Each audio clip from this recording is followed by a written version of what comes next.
Thank you for watching our video. Please give us a big like, subscribe to our channel for new videos every day with amazing cars. Leave us your opinion in the comment section on the video. Thank you. Let's get one thing straight up front. There's no rational reason for Kia to bring a second-gen K900 sedan to the US. Large sedan sales, if not tanking, are at least flatlining, and the flattest line of the bunch last year led directly to the big Kia, which found just 455 takers for the entire year. For reference, BMW sells that many 5 Series sedans roughly every 4 days. Thing is, as far as I can tell after spending half a week in Korea with brand bosses and PR folks, Kia doesn't really seem to care that much.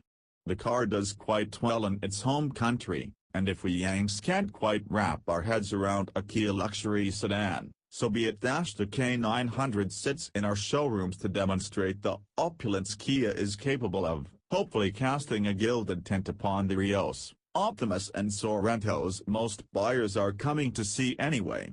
The brand's well-received Stinger sports sedan serves a similar halo purpose, though with significantly higher sales expectations versus the K900.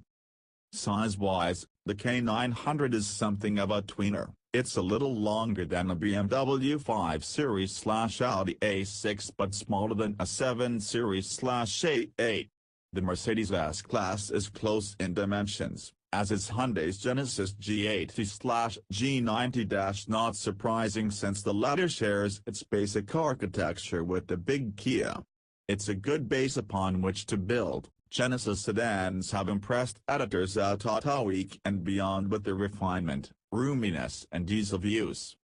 Though there are additional models globally, all US K900s will come with the same 365 horsepower twin-turbo V6 engine and 8-speed automatic transmission found throughout the Genesis lineup. All-wheel drive will be standard, and only 2 basic trim levels will be offered, described by Kia operatives as luxurious and more luxurious, which we'd kill to see printed in script form on a trunk badge.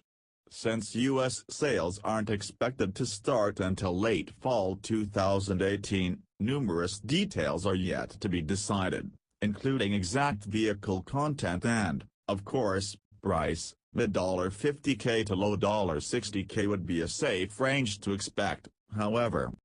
For that money, buyers can expect a leather-swaddled interior with power assists galore. There's a new pinch and zoom 12.3-inch touchscreen navigation system with an additional rotary controller on the console, a la BMW and Benz.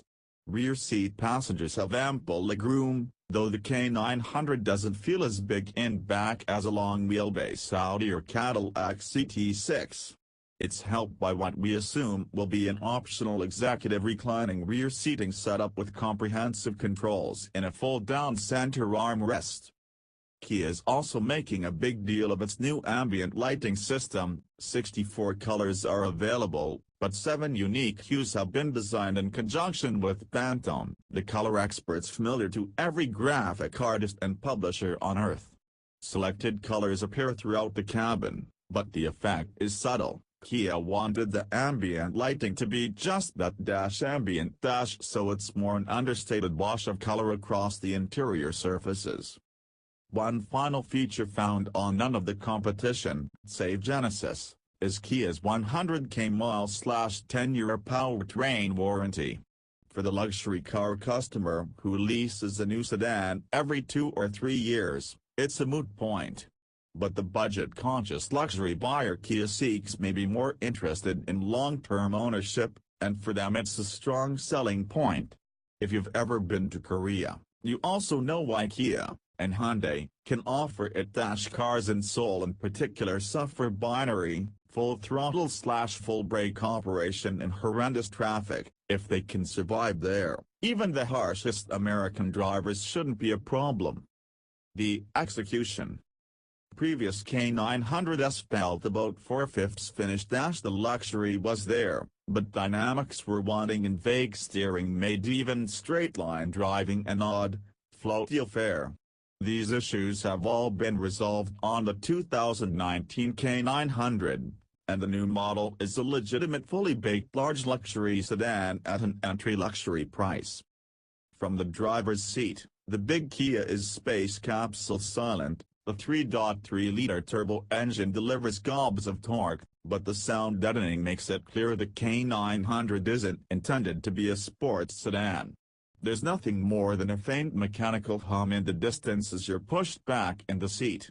The powertrain, shared with other Kia and Genesis models, is a highlight thanks to its effortless thrust. The only place I found it wanting was during transitions between the economy-boosting coast mode and power application, where some judder presents itself as the driveline reconnects. Considering the underpinnings shared with larger Genesis sedans, the Kia's isolated but unflappable steering and beautiful chassis composure are welcome but not surprising. Though it's difficult to imagine the American buyer who's getting a Kia K900 in which to be chauffeured about, it's worth mentioning that the reclining, heated rear seats on our tester proved a lovely place in which to float along. It's not quite Bentley serene since some suspension noise is telegraphed through the rear chassis, but for a quarter the price Kia has crafted a beautiful rear cabin, even if it's just some lucky suburban kids, or grandparents being picked up at the airport, who get to enjoy it. The takeaway. Brand be damned, $55,000 is a lot of money, and despite the enormous brand perception, quality inroads Kia has made, the K900 will simply be a tough sell to most Americans. That said, coupled with the stinger, it may get some curious shoppers into Kia showrooms, even if they leave in a Cadenza or a Sorento. A few luxury car buyers less interested in badge cachet than the actual vehicle may even leave in a K900, and Kia seems content to consider that strategy successful for now. Thank you for watching our video. Please give us a big like, subscribe to our channel for new videos every day with amazing cars. Leave us your opinion in the comment section on the video. Thank you.